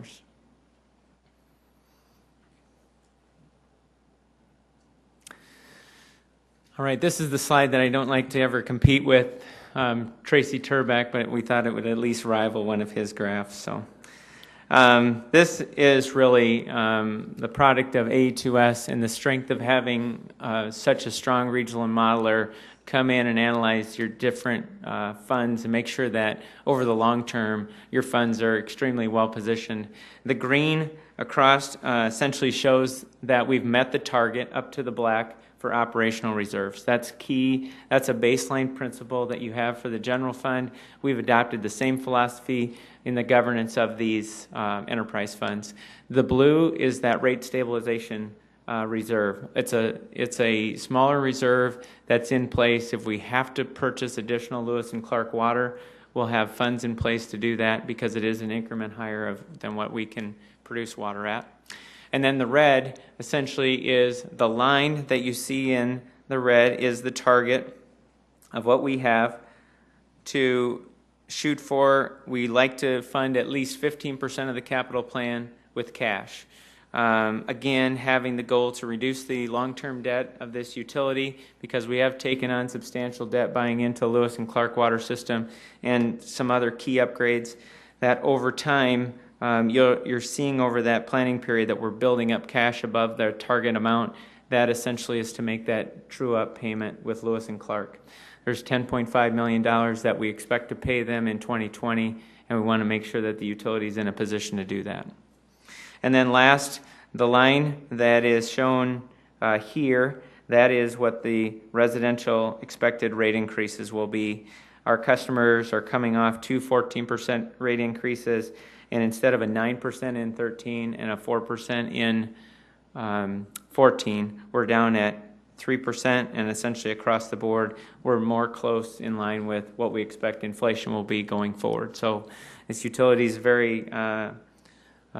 very good shape for the short and long term. What does this mean to a typical residential customer in 2012 and 13? Today, your base meter charge, if you have a 5/8 meter, is $292. That will increase to $301, so you have a 9-cent increase per month in the meter charge. And then the flow will also go up about 10 cents. And so the typical customer, we have a slide that will show you that. This is the 14 increase before we show you the typical monthly bill. Same in this aspect with a 3% recommended increase in residential, and you'll see some different amounts throughout those different customer classes. But the residential rate increase would be an additional 9 cents from 13 to 14 on the meter charge, and an additional 10 cents per consumption unit on the water side. What does this mean with a typical bill? Our typical customer uses about 5,310 gallons. That obviously greatly varies from the amount of people that are in a household. It can be much less, it can be much more, but our typical average winter usage, and consequently our family of 5 uses almost this to a T. That's 7.1 consumption units. The typical bill in 2012 is $26.57. With the planned meter and flow increase, this will be an additional 80 cents per month to a water bill, which would bring it up to $27.37. And the table down below shows the increase of an additional 80 cents in 14 to go from your 13 expected bill up to a 14. So where's the benchmark at? A number of cities are looked at here. Our 2012 are right in the center of those cities. Again, we expect that we're on the front side of making our rate analysis to our elected officials, but we are starting to move into that upper 50% and are doing everything we can to not only manage the operation, maintenance, and capital needs and debt service, and also keep this utility well positioned for the future. We have some additional fees that we have not recommended to raise since 2007, that the cost of these materials have greatly increased, and some new regulatory requirements that are coming forward. The picture that is on your left, this is the typical saddle for a house or a business that goes along the main, and then we tap it, meaning after we put the sleeve in it, we drill a hole through it so we can actually have a service connection. And then a series of bends. This is typically a piece of copper that's anywhere from 30 to 40 feet that gets it to the curb stop, and this is the curb stop. At this point is where the customer takes it and then runs it into their house. So we have proposed increases on service taps, and then Smith taps. This is where when a new development goes out and needs to tap into an existing main, that's that terminology when we tap a large main with a smaller main. Have a schedule of fees that we'll show you on what the recommended rate increases are for those. But essentially, some of the 2012 material bids are higher than our existing fees that we charge. So we're recommending to bring those in line with the appropriate bid amounts. There is a regulatory change coming in 14 that once minimizes the amount of lead that's in brass, and so with that regulatory change, that essentially increases the cost of brass. That'll mainly affect our meters. And then we've all seen what's happened with labor and fuel over the course of the last year, and that has a ripple effect on energy, transportation, and raw material costs. And again, we have not reconciled these types of fees since 2007. We have a couple pages in your handout of what these fee changes would ultimately be, what they're currently at, what they're proposed at in 12, 13, and 14. We'll keep moving. Another very detailed slide, and this is the changes for the Smith taps. And this is essentially on if you have an 8-inch main and you need to tap a 6-inch line off of it, today's price costs $13.79, and to reconcile that with the right materials and labor, those are the respected fee changes across to make sure that we can recapture those costs of development. Last is water reclamation, and we've talked extensively about water reclamation, especially since August of 2010, and we'll take you through this analysis tonight. Mark Perry leads this team, and this is a picture of the wastewater plant in the northeast part of the city. There is a large system of collection mains that collect the wastewater across all 75 square miles of the city, flows by gravity, gets pumped to a series of areas, and ultimately gets to the treatment plant to go through a series of processes to clean it to a point where we can discharge it back to the environment. Just a snapshot of some of the significant wastewater work that's underway, and Trent and Mark Perry will have a presentation for you next week. There's a series of projects that we worked with you on that we committed to the state that we would make by the end of June of 2012. You're going to hear more about those next week, but we're essentially on track, and many of these that are shown on this page are large diameter. They're the true arteries that convey the largest amount of wastewater from our residents to our treatment plant, and you'll hear a good update from that team on that. Just a list of priority water reclamation projects. Some of these are complete, some of these on the near-term horizon. I'll just highlight a couple. The picture in the upper right, this is the area that was, this was one of our compliance projects. We call it the Tomar Drainage Way. It conveys a significant amount of storm sewer, but also has one of our critical sanitary sewer projects in it. It was a major undertaking to talk with the residents, bring them on board with what the plan design was to really truly make an amenity at the end. We did enlist the help of Councilor Aguilar to help us with some of the, to make sure we stood behind what we were saying, and I think she's heard that things have gone very well out there. But it's certainly a nice amenity, and we expect to go on site there very soon to show you the results. The other one that we recently highlighted was this effluent filter improvements project, and if we got just 30 seconds, I think we'll show you just a couple things here. Mark, if you want to come up. Just the quality of water with this new filtration process that we have at the plant. We'll show you that first the glass of the water coming into the city. Here's the plant effluent water. So that's after we collect the wastewater across town and start at the head of the plant. That's what it looks like. Here's what comes through the plant after the filtration. I think you'd probably agree, take that out of the drinking faucet over here and it'd be the same color. That's right. And the last sample, Big Sioux River. That's the Big Sioux River at the head of the city, right? Out by the wastewater. Okay.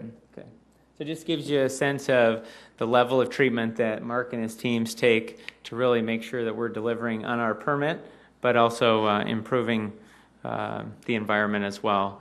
And we'll talk more about regionalization in the coming days and weeks and months, but that's again the strength of regionalization, where you make a $3 million improvement in a filtration, and today we treat the wastewater of Renner, Brandon, Harrisburg, and Perry Meadows, and the city of Sioux Falls, and we can harness all those customers to make sure we can upgrade one facility as opposed to multiple.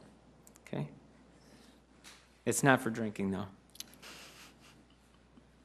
Okay, we're right on track with where we projected this utility to be last year. Council has been extremely supportive in us advancing several just significant projects that have reconstructed huge arteries of the city's wastewater system. Those projects are on track. The financial matters of this utility are on track. Last year at this time we were projecting in 13 we would have an 8% rate increase, in 13 and 14, and our model shares the same at this point, as an 8% rate increase is recommended for our residential customers in 13 and 14. Just like the water fund, we're going to use a portion of the cash reserves. We're still at our target, and so it'll be what's above our target to smooth customer rates. Over the next 10-year period, we expect to decrease the principal outstanding balance of debt in this utility of $29 million. And just another takeaway, this is a highly regulated facility from state and federal requirements, and it takes a very strong team to stay ahead of those permit requirements. All right, it's a little bit less complicated graph than the water division, but essentially tells you all the same that it's a long-range model, so we want you to know that there's strength in this model as we look many years in the future, not only for the operational needs, the maintenance needs, and the capital needs. The green essentially means that we've met our target for operational reserves. The red line, that is our target for capital reserves, and we again like to fund at least 15% of the capital needs with cash. And then last, this line is the recommended rate increase to residential customers. And we are to a point in 13. We are to a point in 13 and 14 where we're still at 8%, and then going forward, we're anticipating 7% in 15, and then getting down more into inflationary rates going forward. This has been another utility that the council's been very supportive as we've made a series of rate adjustments over the last 5 years, this being the 6th. And we're finally to that point where we're out of double-digit rate increases. These utilities and their infrastructure is in good position, and we've got a good, solid plan going forward.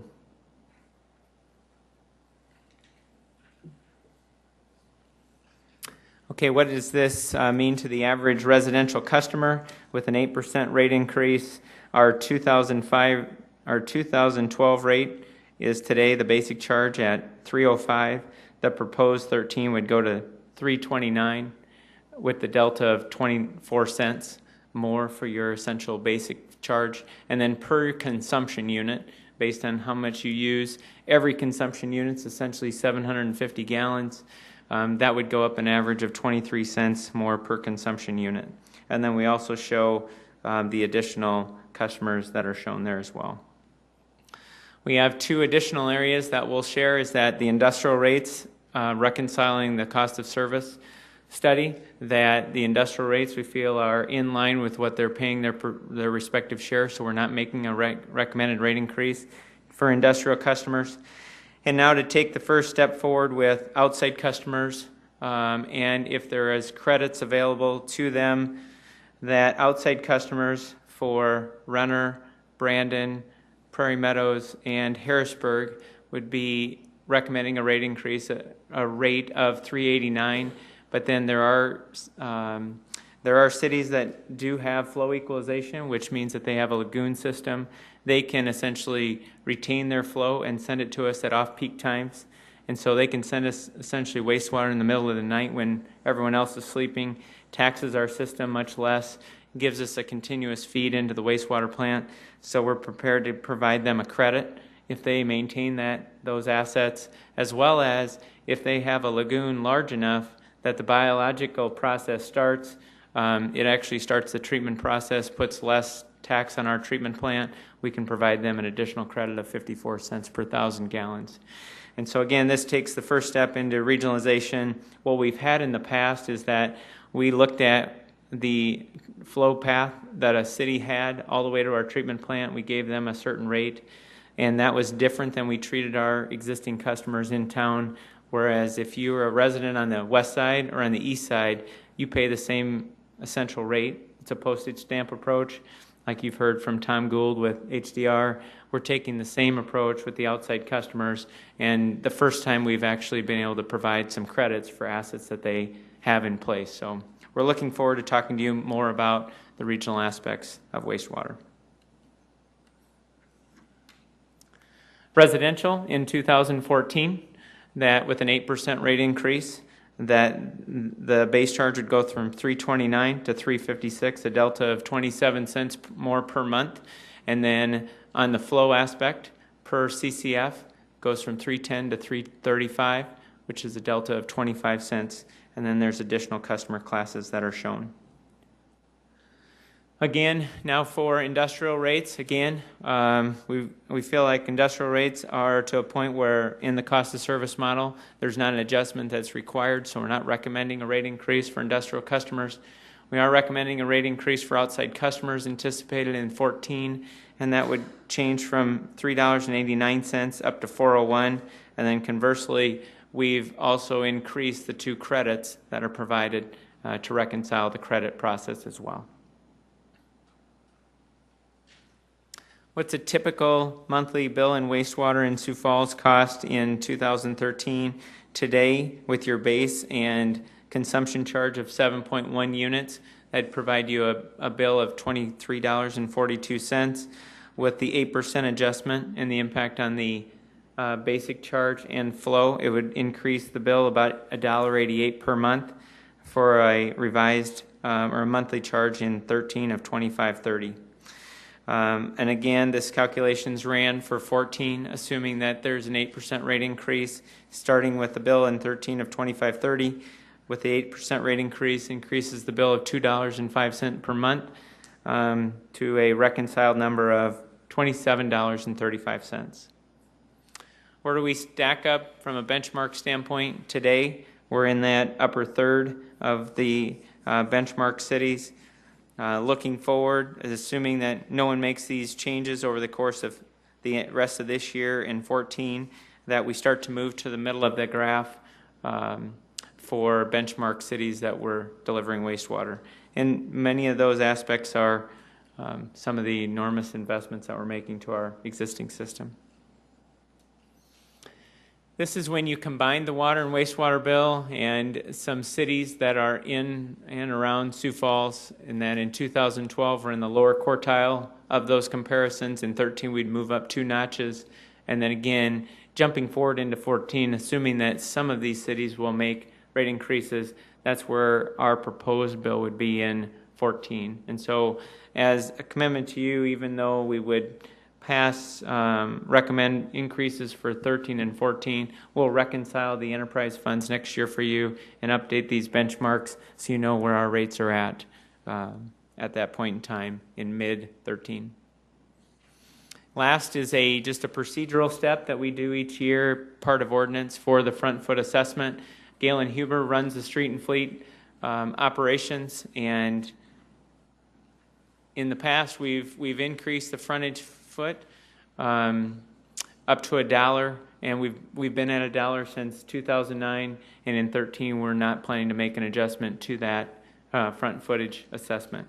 But it is a procedural step by ordinance. We have to pass a resolution, and so that would be a part of the first and second process that we'll go through with you in July. With that, that's our presentation. Again, thank you for the opportunity to present. We do have a number of professionals here that if you have a detailed question, we can bring them forward. And also if you have questions that come after tonight, let us know. We'll respond and we're scheduled today to be in front of you first and second meetings in July. Thank you. Thank you, Mr. Cotter. Councilor Jameson. Mark, I didn't catch that first part. Could we just start over? All right. Here's a question. Why did you choose to use cash reserves to level out or stabilize some of those rate increases this year versus previous years? Well, in previous years, we haven't had that opportunity. And again, these are long-term models, and we've seen in some of our areas where we did have the opportunity to save either dollars on maintenance or capital if bids came in favorable. And so our cash reserves from just controlling those expenses were higher. And so we'd rather take, it's one of 50 decisions that we make, whether we look at what we believe the cost of fuel will be, chemicals will be, labor will be. We get asked those questions, and the first response that, as a management team, we always say is, are we still meeting our target reserve levels? And if the impact is yes, then we can consider that. And so we took that approach this year, and we still have responsible reserve levels, and I would say very responsible rates. Thank you. Councilor Rolfing. Yes, Mark. No, I'm not going to make a comment about the being cauterized this time. Thank you. But I do have a comment, if I could, about the cities that you compare us to. Sometimes you've got some really comparable ones, I guess I would say. And then I look at some of the other ones, and I noticed one here was Belfouche, Lake Andes, and I saw in here Puckwana. Not to downgrade Puckwana and Belfouche and those people, but they're not real comparable. Would appreciate, I guess, if you could come up with more like the Fargos and the Lincolns and the Omahas and the Des Moines and the people, Rochesters and the people that we like to compare ourselves to. Although there may be a good reason that you picked Puckwana. Right. And so that, when we do, especially when we're looking at trying to compare, I would think when the Development Foundation is trying to, or a Sanford or a Vera is trying to compare, looking at people, trying to bring people in and recruit them, and they're saying, maybe they don't look at what the water bill is going to be looking like, but they go to this and say, I can't even compare to these cities. Just an idea for you. No, understand. And I think some of the challenges that we have, because typically I've had this question before, and so I'll always say, well, what city would you like us to compare to? And we'll run those numbers. In the case of landfill, for example, there's a large area that's embraced regional landfills. They may be in a Belfouche, but they're serving a much larger area.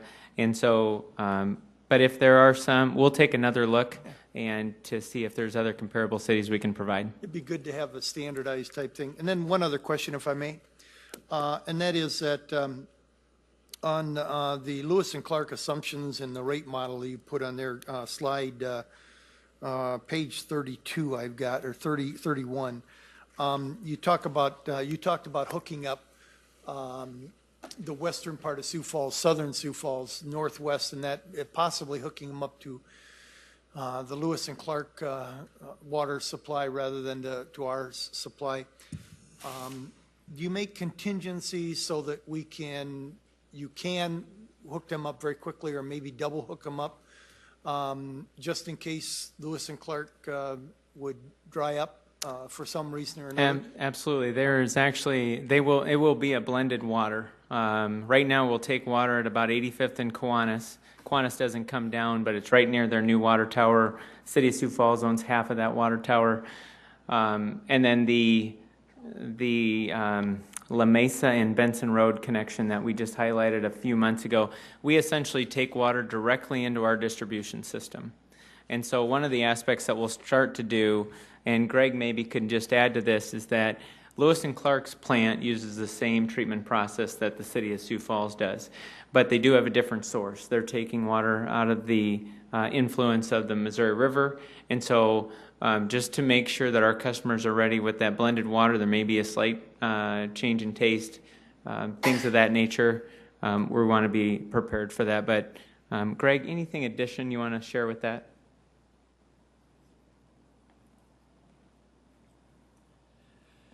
Good afternoon, Greg Anderson, Water Purification Superintendent. Lewis and Clark water is going to be groundwater taken directly underneath the Missouri River. They brought up some samples to us, and we've done some lab analysis to try to determine the difference between the waters. Their water is going to be they're going to try to make their water very similar to ours, but the one factor that they have is it's going to be softer water. We don't anticipate it being much of a difference in taste because it's lime softened. They'll use the same form of chloramination, but it's definitely going to be a little bit softer. So the people that live near the connection points, which is Benson Road and Marion and 85th and Louise, they may see a little softer water. Interesting. Good. Thank you, Greg. Councilor Entenmann. Yeah, Mark, could you explain again the philosophy of the reserves and why the 25%? Can you just go over that one more time? I think it bears repeating. It does. Well, and maybe a couple of examples that it's important that you have if you're running a business, and we treat these just like businesses. As Tracy said, they stand on their own, and you have to have enough dollars in the bank to execute purchase orders. We have a staff. We have essentially like water. There's three main components to treating water. There's people, chemicals, and electricity. And we will collect rate revenue over the course of a year to deliver that water, but we have to buy certain things in big bulk, for example. We have to buy several rail cars of lime to get us positions. We can buy it at a good rate, but also treat water over a series of months. So that's just an example of being able to make those purchase orders with dollars that you have in the bank. The other thing is to make sure that you're not running a utility at what I would call a high risk, where you don't have those reserves in place if the unexpected happens. We're getting to be a larger city. And with 75 square miles and the stresses that come with that much infrastructure in the ground, we know that things and issues can happen. These guys are problem solvers on a daily basis, and we know we have to be able to react. And so it's also important to make sure that we're positioned for the unexpected. And then just to tie off the council's philosophy with the general fund, having dollars in the bank of that 25% of the previous annual budget, we've taken that same approach with water, light and power, and water reclamation. We've taken a slightly higher approach with landfill just for risks that exist. Councilor Aguilar. I have two questions. First of all, was a consultant used in the development of the proposed fees? A consultant was used in the development of the proposed fees, and the reason we do that is we have a really good interaction with our finance team and a good interaction with our elected officials and what our customers ask for and need. But we also like the ability to reach out to a regional person that's in these same meetings with St. Cloud, the Twin Cities, and they're making some of these same assumptions, and we can build off their expertise to help us calibrate essentially, in many cases, a 10-year model, so we have a strong financial base for it. One more. Are we planning on selling any of our excess Lewis and Clark water to other communities? At this point, I think that, you mean if we don't take our base capacity, well, at this point there'll only be 11 customers, and the initial plant capacity is nearly 35 million, and so I don't believe that there'll be a need for years for anyone to exhaust beyond that. If that comes to us, I think we'll certainly evaluate that. Has that discussion come up any further you guys want? So I don't think at this point we'll retain those needs just for the long-term, for our daily and long-term needs. Thank you. Good, thank you. Councilor Staggers. Yes, I have a number of questions, Mark. Beginning with the 2.75 million gallons we're going to be purchasing from Lewis and Clark every day. Mm-hmm. My understanding is we're going to have to purchase that amount, but we're not going to use it all. Is that correct? Well, initially, that is. Yeah, we have to purchase that amount, and so what we'll do is if we'll just idle our plant down that amount so we can actually use that water. So we'll take delivery of it.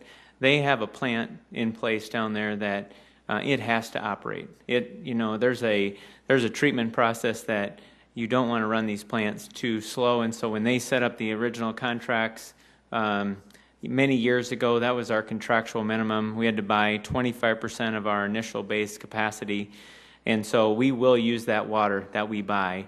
And essentially, that's the strength of regionalization, but you have to have some base costs to be a part of a regional component. Again, Lewis and Clark is our long-term water source. It's not our short-term water source. Our short-term water source is well in position, but we know we have to buy into Lewis and Clark not only financially for the assets, but also on a daily basis to make sure that plant can run. I was wondering, since we're going to be getting all this water now from Lewis and Clark, and if we wanted to, we could continue with our operations in our water plant to actually start reducing the cost of water for the citizens. Right, there will be some offsetting costs that we have in the model, because one of the aspects that we look at is, say, the day we take 2.75 million gallons of water, that's 2.75 million gallons we won't harvest, ultimately put chemicals into, and electricity, but there's still some fixed costs that come with that. So in our model, we've made those adjustments for those offsetting components. Now, Lewis and Clark waters, we can harvest and treat water in increment less than what Lewis and Clark water will be, and so we can provide some of that analysis for you if you'd like. Yeah, if you would, because if we could start getting costs going down a little bit instead of constantly going up. Yeah, one of the aspects of these, one of the strategies that was implemented with the Lewis and Clark bond was for the first years, and I'm going to say it's 6 or 7 years, was interest only, then it transitions into principal. We're making that transition into principal this next year. Operationally, actually, the budget is down. And so from an operational standpoint, the people, the wages, that aspect, the operational budget's down. But you've got other costs that are going up, like debt service for the buy-in of Lewis and Clark and those aspects. So just to clarify, when the citizens ask us, why is the price of water going up? What we can say is it's not because of operational costs, but it's because we're just going to start paying our debt off sooner. Is that a fair statement? That's a component of it. But you also, I think, have to look at some of the implications that we've seen, what's happened with fuel over the last year. And we have to anticipate, especially doing a 2-year rate model, that make sure that we're anticipating what some of those costs will be. But debt service is one. That was the strategy to the philosophy was if we were going to make our advance payment to Lewis and Clark several years in advance of us receiving water, why should we have our existing customers at that time pay principal? Let's just only service the debt with interest, and then once we have water in the pipeline coming here, the existing and future customers will start paying off the principal balance. That was the philosophy, and that's one of the aspects you'll see going up in our budget. Yeah. Okay, thank you. I have one more. Councilor Anderson, I know we're pushing it. Did you have a question, please? One question. Please go ahead. Mark, are we still selling water to customers outside of Sioux Falls? We are. In fact, we worked with Lewis and Clark this year to assist them in commissioning their pipeline. And commissioning a pipeline is they've been installing this large diameter water main from Vermilion all the way to Sioux Falls and branch lines out. So once you have that in place, it's basically an open pipe. Now that they know they're getting ready to start delivering water, we provided the water to them at a cost to commission it. So they run these, they call them pigs, with highly chlorinated water, and they go through it, and it basically flushes out their pipeline. Today we're delivering water to Lewis and Clark, and will till probably August 1st, that they are then delivering Sioux Falls water to 8 communities. Great, thank you. Any other questions? Just, they would be brief. Councilor Staggers. Yes, on the C&D material recovery, it's going to cost $3.7 million. Yes. You mentioned that private companies are not doing this. I suspect the reason they're not doing that is because they probably couldn't make any money off of it. Can you give us a cost-benefit analysis, though? Because you mentioned that, hey, we're not going to fill a cell up as soon. Is that really, has there been a cost-benefit analysis done? That's really the case? There has, and essentially what we've seen, and even our peer that we brought in on the analysis that operates one of these facilities, what we've found is that it's critical for them, at least in our market, that they, when you take in a full dumpster of C&D material, you're going to recover about 70% of that, and you're going to put that into different sort lines of metal, if they tear out some HVAC material, cardboard, shingles, and they're going to find products for that. But the 30% that they can't recover needs to be landfilled, and that's the critical component.